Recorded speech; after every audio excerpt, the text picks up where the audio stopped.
ವಾಗಿ ಕಾಲ ಕೂಡಿ ಬಂದಿದೆ ಅಂತ ಅನಿಸ್ತಾ ಇದೆ.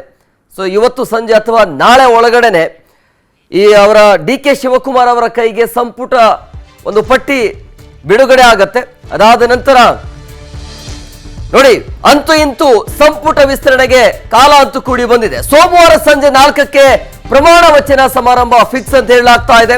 ಸೋಮವಾರ ಸಂಜೆ ಲೋಕಭವನದಲ್ಲಿ ಕಾರ್ಯಕ್ರಮವನ್ನ ಇಡಲಾಗುತ್ತೆ. ಸೊ ಪ್ರಮಾಣ ವಚನ 18 ಮಂದಿ ಸಚಿವರು ಪ್ರಮಾಣ ವಚನವನ್ನ ಸ್ವೀಕರಿಸಲಿದ್ದಾರೆ ಅನ್ನೋದು. ನಾಳೆ ಸಂಜೆ ಅಂತಿಮ ಪಟ್ಟಿಯನ್ನ ಕಾಂಗ್ರೆಸ್ ಹೈಕಮಾಂಡ್ ಬಿಡುಗಡೆ ಮಾಡುತ್ತೆ. ಸೊ ಅಂತೂ ಇಂತೂ ಸಂಪುಟ ವಿಸ್ತರಣೆಗೆ ಕಾಲ ಕೂಡಿ ಬಂದಿದೆ. ಸೊ ಯಾರಿಗೆಲ್ಲ ಅವಕಾಶ ಇರುತ್ತೆ ಅನ್ನೋದು ಸೋಮವಾರ ಸಂಜೆ 4 ಗಂಟೆಗೆ ಸಮಯ ನೋಡಿ ಮುಹೂರ್ತವನ್ನ ಫಿಕ್ಸ್ ಮಾಡಲಾಗಿದೆ. ಸೊ ಹಂಗಾಗಿ 4 ಗಂಟೆಗೆ ಸೋಮವಾರ ಸಂಜೆ 4 ಗಂಟೆಗೆ ಪದಗ್ರಹಣ ಕಾರ್ಯಕ್ರಮ ಇರುತ್ತೆ. ನಾಳೆ ಸಂಜೆ ಒಳಗಡೆನೆ ಬಹುಶಃ ಸಿಎಂ ಡಿ.ಕೆ. ಶಿವಕುಮಾರ್ ಅವರ ಕೈಗೆ ಸಂಪುಟ ಪಟ್ಟಿ ಕೈಗೆ ಸೇರುವಂತ ಎಲ್ಲ ಸಾಧ್ಯತೆ ಕಂಡು ಬರ್ತಾ ಇದೆ. ಹೈಕಮಾಂಡ್ ನಾಯಕರು ಪಟ್ಟಿಯನ್ನ ಕಳುಹಿಸಲಿದ್ದಾರೆ. ಸೊ ಹಂಗಾಗಿ ಆ ಸಂಪುಟದಲ್ಲಿ ಯಾರಿಗೆಲ್ಲ ಅವಕಾಶ ಇರುತ್ತೆ ಅನ್ನುವಂಥ ಕುತೂಹಲ ಇದೆ. ಸೊ ಅಂತೂ ಇಂತೂ ಸಂಪುಟ ವಿಸ್ತರಣೆಗೆ ಡೇಟ್ ಫಿಕ್ಸ್ ಆಗಿರುವಂತ ಹಿನ್ನೆಲೆಯಲ್ಲಿ ಸೊ ನಾಳೆ ಸಂಜೆ ಒಳಗಡೆನೆ ಯಾರೆಲ್ಲ ಇದ್ದಾರೆ ಆ ಪಟ್ಟಿಯಲ್ಲಿ ಅನ್ನೋದು ಗೊತ್ತಾಗುತ್ತೆ. ನಾಡಿದ್ದು ಅಂದ್ರೆ ಸೋಮವಾರ ಸಂಜೆ ಆ ಒಂದು ಪದಗ್ರಹಣ ಕಾರ್ಯಕ್ರಮ ಇರುತ್ತೆ. ಲೋಕಭವನದಲ್ಲಿ ಪದಗ್ರಹಣ ಕಾರ್ಯಕ್ರಮವನ್ನು ಮಾಡೋದಕ್ಕೆ ನಾಯಕರು ಮುಂದಾಗಿದ್ದಾರೆ.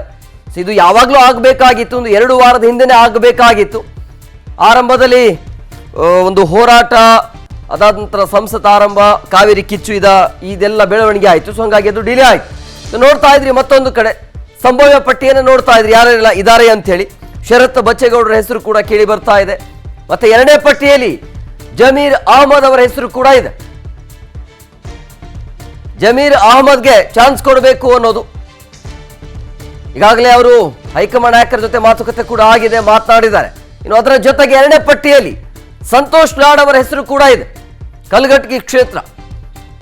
ಇನ್ನು ಬೆಳಗಾವಿಯಿಂದ ಲಕ್ಷ್ಮೀ ಹೆಬ್ಬಾಳ್ಕರ್ ಅವರ ಹೆಸರು ಕೂಡ ಕೇಳಿ ಬರ್ತಾ ಇದೆ. 2ನೇ ಪಟ್ಟಿಯಲ್ಲಿ ಅವರ ಹೆಸರು ಇರೋದು ಬಹುತೇಕ ಫಿಕ್ಸ್. ಇದು 90%. ನೀವೇನು ಹೆಸರು ನೋಡ್ತಾ ಇದ್ದೀರಿ ಅಲ್ಲ, ಇದು 90% ಇವರೇ ಅಂತ ಹೇಳಲಾಗ್ತಾ ಇದೆ, ಬಟ್ ಕನ್ಫರ್ಮ್ ಇಲ್ಲ. ಲಕ್ಷ್ಮಣ್ ಸವದಿ ಹೆಸರು ಕೇಳಿ ಬರ್ತಾ ಇದೆ, ಈ ಬಾರಿ ಅವರಿಗೆ ಚಾನ್ಸ್ ಇರಬಹುದು. ಅಶೋಕ್ ಪಟ್ಟಣ್ ಅವರ ಹೆಸರು ಕೂಡ ಇದೆ. ಇನ್ನು ತನ್ವೀರ್ ಸೇಠ್ ಅವರ ಹೆಸರು ಕೂಡ. ಹಂಗಾಗಿ ಅಶೋಕ್ ಪಟ್ಟಣ್, ರಾಮದುರ್ಗ ಆಗಿರ್ಬೋದು, ಈ ಲಿಸ್ಟ್ ಅನ್ನ ಏನ್ ನೋಡ್ತಾ ಇದ್ರಿಲ್ಲ, ಸೊ ಇವರ ಹೆಸರು ಸಂಭವ್ಯ ಪಟ್ಟಿಯಲ್ಲಿ ಇರೋದು. ಅಂದ್ರೆ ಇವರೇ ಇರ್ತಾರೆ ಅನ್ನೋದು ಕನ್ಫರ್ಮ್ ಏನಿಲ್ಲ, ಬಟ್ ಇವರ ಪೈಕಿ ಆಲ್ಮೋಸ್ಟ್ ಆಲ್ ಇವರೇ ಇರಬಹುದು ಅಂತ ಹೇಳಲಾಗ್ತಾ ಇದೆ. ಸೊ ಎಲ್ಲ ಕ್ವಶನ್ ಮಾರ್ಕ್ಗಳಿಗೆ ನಾಳೆ ಅಂತೂ ಉತ್ತರ ಸಿಗತ್ತೆ. ನಾಳೆ ಸಂಜೆ ಒಳಗಡೆನೆ ಸಚಿವರ ಪಟ್ಟಿ ಅಂದ್ರೆ ಲಿಸ್ಟ್ ಬರುತ್ತೆ.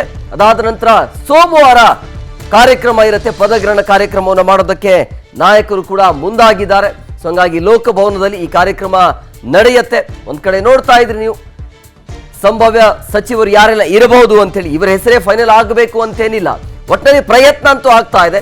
ಬಟ್ ಇವರನ್ನ ಫೈನಲ್ ಆಗಿ ಹೈಕಮಾಂಡ್ ನಾಯಕರು ಮತ್ತೆ ಡಿ.ಕೆ. ಶಿವಕುಮಾರ್ ಸೇರಿದಂತೆ ಸಿದ್ದರಾಮಯ್ಯ, ಬಿ.ಕೆ. ಹರಿಪ್ರಸಾದ್ ಇಂತಹ ನಾಯಕರಿಗೆ ಒಪ್ಪಿಗೆಯನ್ನು ಕೊಟ್ಟಿದ್ದಾರೆ ಅನ್ನೋದು. ಸೊ ಹಂಗಾಗಿ ಇವರ ಹೆಸರೇ ಫೈನಲ್ ಆಗತ್ತಾ, ಇವರನ್ನ ಹೊರತುಪಡಿಸಿ ಬೇರೆಯವರಿಗೆ ಏನಾದರೂ ಅವಕಾಶ ಇದೆಯಾ ಅಂತೇಳಿ 60-40 ಸೂತ್ರ ಇದೆಯಂತೆ. ಅಂದ್ರೆ 60% ಹೊಸಬರಿಗೆ. ಹೊಸಬರು ಅಂತ ಹೇಳಿದ್ರೆ ಮೊದಲ ಬಾರಿ ಶಾಸಕರಾದವರು ಅಂತೇನಿಲ್ಲ, ಅಂದ್ರೆ ಸಚಿವರಾಗದೇ ಇರೋರು, ಮೊದಲ ಬಾರಿ ಶಾಸಕರು ಆಗದೇ ಇರೋರು 2ರಿಂದ 3 ಜನ ಅಂತ ಹೇಳಲಾಗ್ತಾ ಇದೆ. ಮೊದಲ ಬಾರಿ ಶಾಸಕರು ಯಾರಾಗಿದ್ದಾರಲ್ಲ ಅಂತವರಿಗೆ 2 ಜನ ಅವಕಾಶ ಇರುತ್ತೆ. ಇನ್ನು ಹೊಸಬರಿಗೆ ಒಂದು 10ರಿಂದ 12 ಜನರಿಗೆ ಅವಕಾಶ ಇದೆ. ಅದರ ಜೊತೆಗೆ ಒಂದು 4ರಿಂದ 5 ಜನರಿಗೆ ಹಳೆಬರಿಗೆ ಅವಕಾಶ ಮಾಡಿಕೊಡಬೇಕು, ಹಿರಿಯರಿಗೆ ಅವಕಾಶ ಮಾಡಿಕೊಡಬೇಕು ಅನ್ನೋ ಲೆಕ್ಕಾಚಾರ ಇದೆ. ಆ ರೀತಿಯಾಗಿ ಪ್ಲಾನ್ ಅನ್ನ ಮಾಡಿಕೊಂಡಿದ್ದಾರೆ.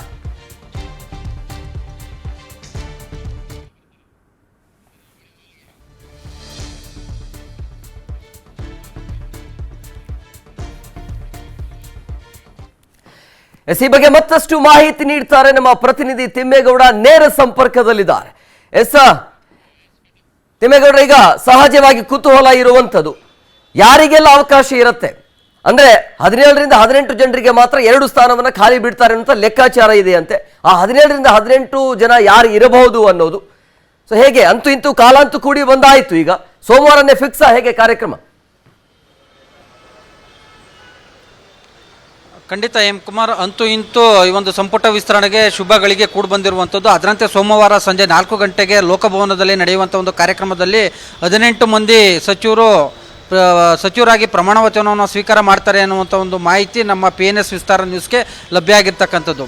ಯಾಕಂತ ಹೇಳಿದ್ರೆ ಕಳೆದ 1.5 ತಿಂಗಳಿಂದಲೂ ಕೂಡ ಈ ಒಂದು ಸಂಪುಟ ವಿಸ್ತರಣೆಯ ಕಸರತ್ತನ್ನು DK ಶಿವಕುಮಾರ್ ಅವರು ಮಾಡ್ಕೊಂಡು ಬಂದಿದ್ರು. ಆದರೆ ಹೊಸ ಯುವ ಮುಖಗಳಿಗೆ ಆದ್ಯತೆಯನ್ನು ಕೊಡಬೇಕು ಅನ್ನುವಂಥ ನಿಟ್ಟಲ್ಲಿ AICC ಅಧಿನಾಯಕ ಹಾಗೂ ಲೋಕಸಭೆ ಪ್ರತಿಪಕ್ಷ ನಾಯಕ ರಾಹುಲ್ ಗಾಂಧಿಯವರು ಸಮಯಾವಕಾಶವನ್ನು ನೀಡದೆ ವಿಳಂಬವನ್ನು ಮಾಡಿದರು.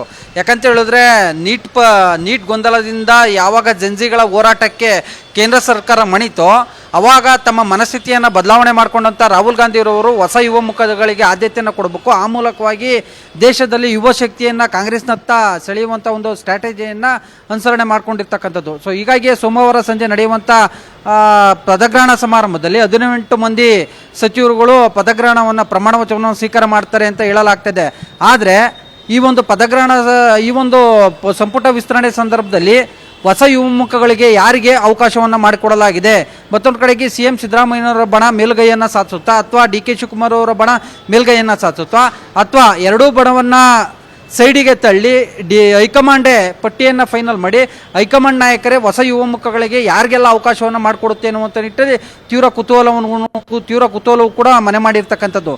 ಯಾಕಂತ ಹೇಳಿದ್ರೆ ತಮ್ಮ ಬೆಂಬಲಿಗರಿಗೆ ಅವಕಾಶವನ್ನು ಮಾಡಿಕೊಡ್ಬೇಕು ಅನ್ನುವಂಥ ನಿಟ್ಟಲ್ಲಿ ಸಿದ್ದರಾಮಯ್ಯನವರು ಏನು ಪಟ್ಟನ್ನು ಹಿಡಿದಿರ್ತಕ್ಕಂಥದ್ದು. ಮತ್ತೊಂದು ಕಡೆಗೆ ಹೊಸ ಯುವಮುಖಗಳಿಗೆ ಕೊಡಿ, ಆದರೆ ಹೆಚ್ಚಿನದಾಗಿ ನಮ್ಮ ಬೆಂಬಲಿಗರಿಗೆ ಅವಕಾಶವನ್ನು ಮಾಡಿಕೊಡ್ಬೇಕು ಅನ್ನುವಂಥ ನಿಟ್ಟಲ್ಲಿ ಮುಖ್ಯಮಂತ್ರಿ DK ಶಿವಕುಮಾರ್ ಅವರು ಕೂಡ ತಮ್ಮದೇ ಆದಂಥ ಒಂದು ಪಟ್ಟಿಯನ್ನು ರೆಡಿ ಮಾಡ್ಕೊಂಡು ಹೋಗಿದ್ರು.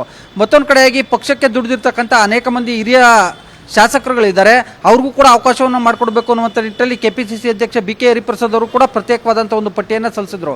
ಸೊ ಹೀಗಾಗಿ 3 ನಾಯಕರ ಪಟ್ಟಿಯನ್ನು ಶಾರ್ಟ್ ಲಿಸ್ಟನ್ನು ಮಾಡ್ಕೊಂಡಿರ್ತಕ್ಕಂಥ ಹೈಕಮಾಂಡ್ 27 ಮಂದಿ ಶಾಸಕರ ಪಟ್ಟಿಯನ್ನು ಅಂತಿಮವಾಗಿ ರೆಡಿ ಮಾಡ್ಕೊಂಡಿರ್ತಕ್ಕಂಥದ್ದು. ಆ 27 ಮಂದಿ ಶಾಸಕರಲ್ಲಿ ಇದೀಗ 18 ಮಂದಿಯನ್ನು ಯಾರ್ಯಾರಿಗೆ ಅವಕಾಶವನ್ನು ಮಾಡಿಕೊಡಲಾಗಿದೆ, 18 ಮಂದಿ ಶಾಸಕರಲ್ಲಿ ಯಾರಿಗೆ ಸಚಿವ ಸ್ಥಾನವನ್ನು ನೀಡಿದೆ ಅನ್ನುವಂಥ ಒಂದು ನಿಟ್ಟಲ್ಲಿ ಕ್ಯೂರಿಯಾಸಿಟಿ ಮೂಡಿರುವಂಥದ್ದು. ಸೊ ಹೀಗಾಗಿ ನಾಳೆ ಸಂಜೆ ಮುಖ್ಯಮಂತ್ರಿ DK ಶಿವಕುಮಾರ್ ಅವ್ರ ಕೈಗೆ ಈ ಒಂದು ಹೈಕಮಾಂಡ್ ಪಟ್ಟಿಯನ್ನು ಕಳಿಸ್ಕೊಡಲಿದೆ. ಮುಖ್ಯಮಂತ್ರಿ DK ಶಿವಕುಮಾರ್ ಅವರು ಹೈಕಮಾಂಡ್ ಕಳಿಸ್ಕೊಟ್ಟಿರ್ತಕ್ಕಂಥ ಪಟ್ಟಿಯಲ್ಲಿ ಹೆಸರಿರ್ತಕ್ಕಂಥವ್ರಿಗೆ ಪದಗ್ರಹಣ ಸಮಾರಂಭಕ್ಕೆ ಆಹ್ವಾನವನ್ನು ಕೊಡ್ತಾರೆ ಅನ್ನುವಂಥ ಒಂದು ಮಾಹಿತಿ ಸದ್ಯಕ್ಕೆ ಲಭ್ಯ ಆಗಿರುವಂಥದ್ದು. ಎಂ ಕುಮಾರ್, ಥ್ಯಾಂಕ್ ಯು ಗೌಡ್ರೆ ನಿಮ್ಮೆಲ್ಲ ಡೀಟೇಲ್ಸ್ಗಾಗಿ.